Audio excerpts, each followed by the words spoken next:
This is Heavy Conversation with Bruce and Jody, a podcast where we talk about being a big guy in today's world. I'm Bruce. And I'm Jody. Here we go. Here we go. All right, here we go. All right, here we go. Here we go. Bruce. Jody. How are you today? I am glorious. Good to hear that. Yes. Today I kind of wanted to talk. It was weird. I was having conversations with a coworker about friendships and as an adult, how do you keep your friends and get new friends? Because I've moved multiple times, and it's like, he was talking about inviting people to his wedding, and he was like, I don't really have that many friends anymore. But my wife has like all these connections and whatever. And I was like, yeah, it is kind of weird since I haven't been in Minneapolis where I kind of grew up. All my friends are. And then I moved to Vegas and now I'm here in Portland. It's like my friend list is kind of like your good friend list, not your Facebook friend list. It shrinks or a whatever. bit. Yeah, it shrinks. And it's like, people either have kids or careers or whatever changes or move away. And it's like, how do you cultivate those friendships and keep them? How do you keep connected kind of thing? That's a good question. I think that I totally agree. I think part of being an adult is trying to, you're managing a lot of things. You're juggling a lot. Yeah. And it is very easy for you to lose friends or to lose touch. Yeah, it's not like you're doing it on purpose. Right. It just, work and family and everything. And then it's like, oh, wait, I haven't talked to so-and-so in 3 years. And you're like, what's happened? What's going on? Yeah. Yeah. And, when you're younger, your friends are your life in so many ways. And it is easy for that to kind of fall away as you continue through your career or as you get into a relationship or whatever, and that kind of thing happens. And sometimes it happens and you don't quite realize it until it's been that way for a while. Yeah. And or like something big happens in your friend's life and you're like, wait, how did I not know what was going on? Right. And I think as adults, it's even more important to have those friends, and not. I feel like a lot of times you put a lot of the pressure on your significant other to be your everything. To be your everything. Yeah. And that's not reasonable. It's not realistic.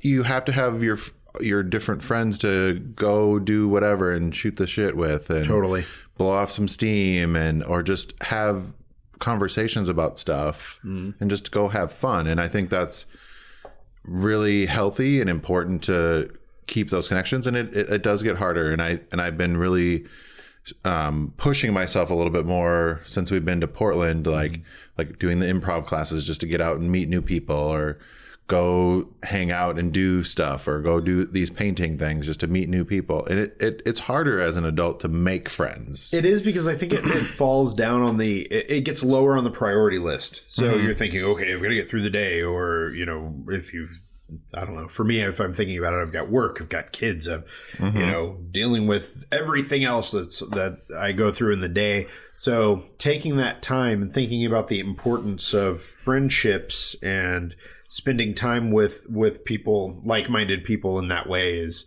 something that I just am not always thinking about. And then that stuff falls away. And sometimes you end up lonely and you don't realize it, and you feel different, or you feel there's something that's missing in all of this great stuff. You lose your identity, I think, a little. I felt that. It's like, well, who am I? Like, right. Am I just a dad, or am I just the guy that goes to work every day, or am I, and it's like we're complex beings. Totally. We have different aspects of our lives that either come and go, and it's almost like, it feels sometimes when you're trying to meet new people, it's like, wait, is there something, like, I don't have friends, so is that something wrong with me, or am I weird? Like, I got to go out and try to meet people, right? And you're like, I'm not trying to date, but I'm just trying to but it feels people. like you're going on dates almost. Totally. So it's like this weird, like, I'm trying to make friends. I'm not a weirdo. I just want more people in my life to hang out with. It becomes so much harder to meet people, or to know, like, how do you go out and you do that? And I think we build it up in our heads in a lot of cases. I know that I do, where I'll be like, oh, I don't want to go out and do that thing. It's going to be a horrible experience. I'm going to have to act like I whatever. Act like I care. And, Right. But once you're in there and doing it, it's like fun. Yeah. Like every day, or not every day, every week that I have to go to the improv class, I'm like, oh my God, I'm so tired. I have a million things I got to do.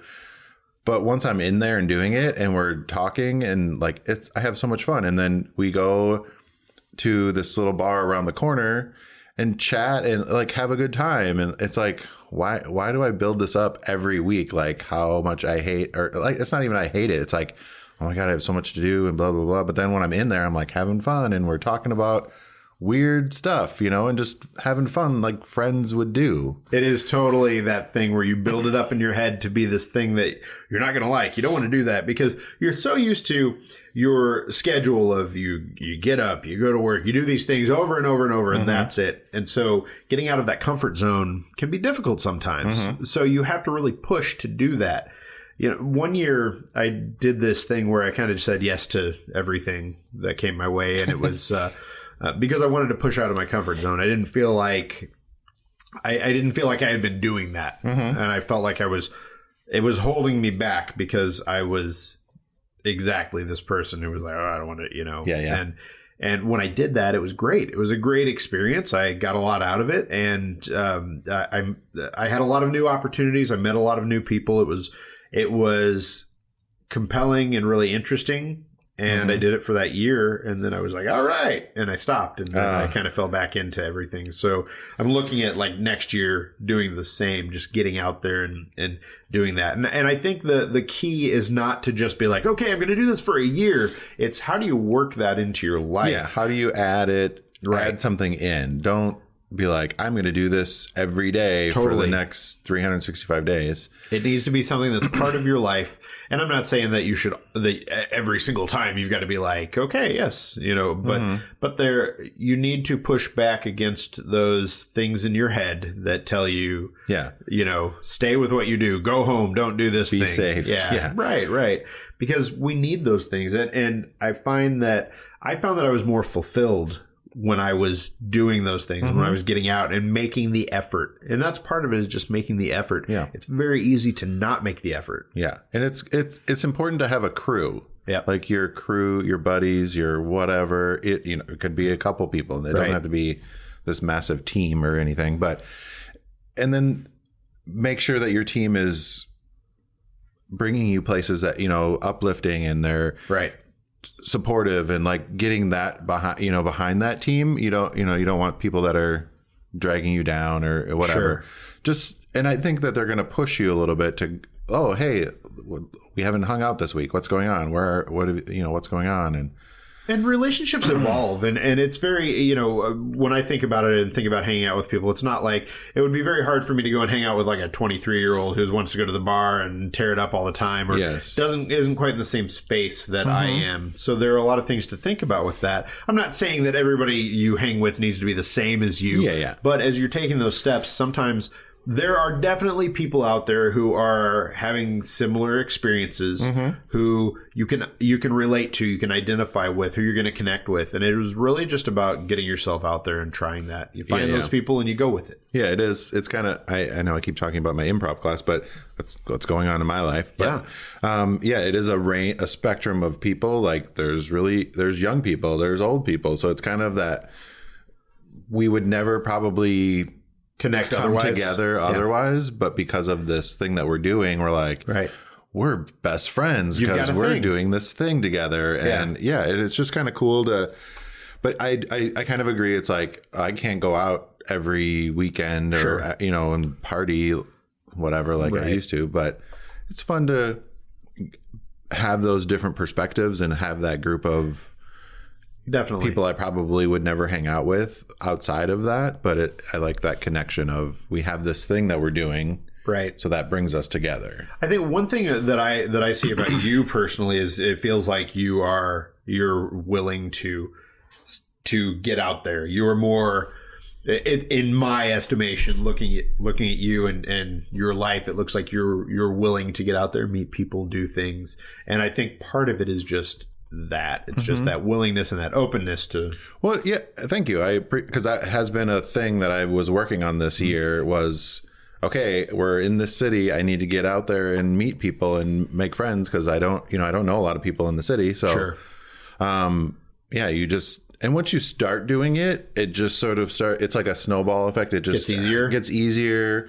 You start getting a little bit of a crew, and then they're like, hey, what are you up to? What have you been doing? And, you know, it's fun to have people check in once in a while. And we've made, a Facebook group with our class members, and just, we try to connect and like post that we're going to a show, or like, because we're supposed to go to the improv shows and whatever. Sure. So it's like just an excuse to hang out. Nice. It doesn't have to be anything very structured, I don't think. Just, hey, we're all going to go meet up for coffee and talk about class, or talk about this new show that's happening, or, whatever thing, or go watch the game, or whatever, whatever it is. I think it's really important to get those connections with people, and you have to, and it's work. It definitely is work. You've got to make the time, make the space to hang out with your friends. Sure. But I think, again, it's very important to not put that pressure on your significant other or other family members to like provide everything for you. The work is really in the doing the thing. When you get to the thing, it's usually pretty effortless. Yeah. So, and that's the thing, is that we get to this point in our lives where doing the thing feels like more of a pain in the ass, or we've told ourselves that it's going to be that. Mm-hmm. So, well, I want to open this beer that we have for this week. It's from, what is it? Bombastic Brewing. Bombastic. I don't know where off the top of my head. I apologize. All right. Murder on Drury Lane. Drury. Ooh, this is 11% alcohol. Oh my goodness. What am I doing? Imperial Stout with Dutch cocoa powder. I think I've already had some of this or something. Tahini vanilla, lactose, and dozens of double chocolate muffins. What? Idaho. Thank you. Sorry. I was like, where was this at again? Ooh. Yes. Bombastic Brewing. This is going to be, I think I'm going to be taking a nap after this one. Oh, I love it. 11%. I want to, what's up with the dozens of double chocolate muffins apparently are in here. You know what? Oh my God, that's dark. I'm a fan. So there we go. Oh my goodness. Yeah. Oh, here we go. Oh boy. That is dark. Nice. It's like a meal in a can. That looks really thick too. That's the muffins, I think. The chocolate muffins make that look really thick. Yeah. Some for the crew over here. There we go. All right. So yeah. Smells good. I'm going to pull it up on Untapped here. Chocolatey? Chocolatey. Oh boy. Oh boy. Whoa! What? Sweet mother of mercy. That's a powerful beer. Oh, I was like, what happened? I don't want it. What is the percentage on this? 11. Okay, yes. This is an 11% beer. Wow. All right, Bombastic. You have earned the name. Bombastic. You have earned the name, because, wow. Murder. Sorry, I didn't pull this up before. Oh, man. Yeah, it is powerful. Muffins. Yeah, maybe. I don't know. It's a milk stout, sweet stout. Yeah, Imperial pastry stout with Dutch cocoa powder, tahini vanilla. That's all it says. I get a little bit of the cocoa. I definitely. It is certainly. It's smooth, but it packs a punch. Wow. Yeah. It does have sort of that milk stout kind of like thickness to it. Yeah. Yeah. Oh, impressive. Woo. It doesn't like kick you, but it's there. It's definitely. This is good. This is good. For some reason now I want a ham sandwich. I don't know. Okay. I know, random. With spicy mustard? Yes. Oh, I'm so hungry. There's a place here in town that does it's like a German deli. I know. I'm game. Done and done. Yep. German deli, yes. All right, folks, that's it. We're going to the German deli. We'll be there. Everyone come down. Yep. Yeah, I think it is very easy to just get caught up in everything else in life, and to think that that having friendships or spending time on yourself, and we've talked a lot over the life of this podcast about, treating yourself and doing things for yourself. And I think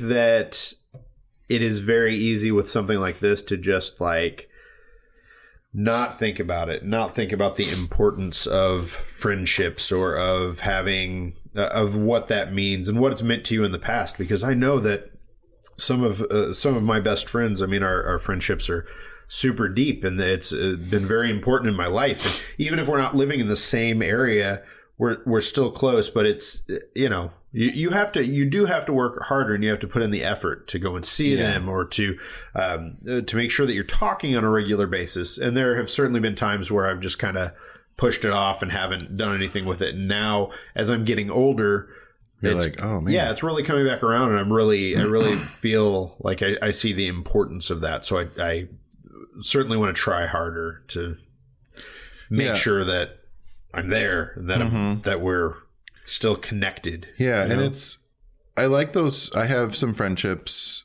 that I don't, friends that I don't see a lot anymore. Yeah. But it's nice when we get together, because it's like we get together and it's like we see each other every day again. It's almost weird to me that you don't talk for like a year, couple of years, and then all of a sudden you finally get together and you hang out for a weekend, and you're right back there. Right back like you've been hanging out every week or something. Yeah. And I miss those friends. Like I was a best man to one of my friends, Dwayne, and I don't ever see him, but he's like really important to my life. Mm-hmm. And it's like, why don't I reach out more? Why don't, but then when we do hang out, it's like we see each other every day. You go right back to it. It's just that connection, right? Is going to be a lifetime friendship kind of thing. And those are really important. And it's nice you have to cultivate those, and you do have experiences and go through some stuff together. Life is short, and it makes sense to think about those things and to try and make the most of the relationships that you've got, or to try and build new ones. Mm-hmm. It's working that time into your life is important. It can make a difference. Yeah. It's all about those connections and friends. The human connection is really important. Yeah. Maybe go have one of these bombastic beers with a good friend and reminisce about the good old days, or plan some new ones. Definitely. That's my advice. Whew, this is some crazy beer. Well, good. Thank you, Bruce. And I want to say thank you for your friendship. I know we get together quite frequently, quite often for this podcast, but I think it's fun that we hang out and get to hang out and talk about beer and stuff. And thank you for your friendship. Yes. It's been great. This has been fun, and it's been a good way to kind of step into that. And we didn't really know each other when we started this, and we're like, okay, we're going to talk about our personal lives together. Right. All right, cool. I know. And now here we are, 70 some odd-ish, 70 some odd, or wherever we are, number double digits. Yes. Whatever. Yeah. All right. Well, friends on the other end of the wire, we want to talk about other weird things that are going on with us. I'm going to let you go, because I haven't thought about what mine is. Mine's a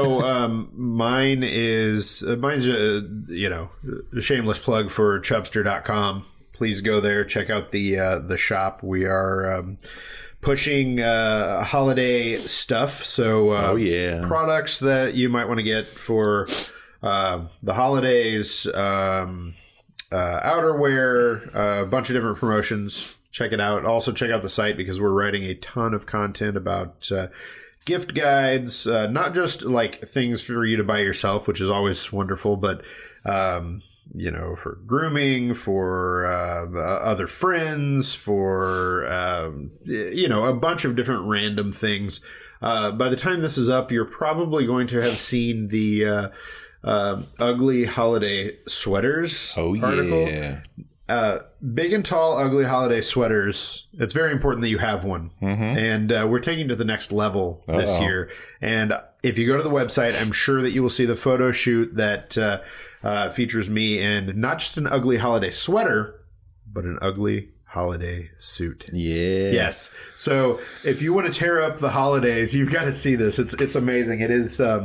This is basically, I'm going to be wearing this thing all season long. It's glorious. I went to Target, and they had a bunch of those suits. I so wanted it to fit. Maybe they have. I'll have to check out the article, Yes. but maybe I can order a bigger one. Yeah, so the resources that we have on our list. So the list has been up for a few years, and every year we update the guide and have different things in it. And there are you'll find sweaters there to, I want to say it's 6X or 8X, suits that go up to a size 60. Wow. I know. Holiday suits. These are not, it's not just like, I'm not talking like you're nice. This is the suit you wear to the office on a regular basis. The, reindeers from head to toe. Totally. Yeah. It's the Christmas leg lamp, you know, from the from a Christmas story on a suit. We have the men's stuff. We also have the women's jumpsuits that go with it. There are actual different kinds of suits that you can pair. So different ways that you can wear them, all kinds of stuff. I love it. It just cracks me up. It's been fun. I love ugly holiday sweater time. Yeah. I have some really great ones. For me, I would, since we're plugging stuff, I might as well go check out bearskin.com. We've got tons of new stuff on our website. Got some holiday prints as well that are fun, and we even have some new stuff that you're going to have to check out, some new designs. So go to bearskin.com, BEARSKN, and check it out. All right. Have to wear your holiday underwear under your holiday suit. Yes. All right. Got to have the whole thing together. Yes. Yep. Head to toe, top to bottom. All right. Well, thanks, everyone. Thanks, Bruce. Thank you, Jody. Share this with some of your friends, and maybe this will be a good way to make new friends. Start just randomly talk about our podcast with a stranger. There we go. All right. That's our challenge for you. Yes. All right. Thanks, Bruce. Thanks, Jody. Bye. Thanks for listening to Heavy Conversation. Be sure to like and subscribe on iTunes or wherever you get your podcasts.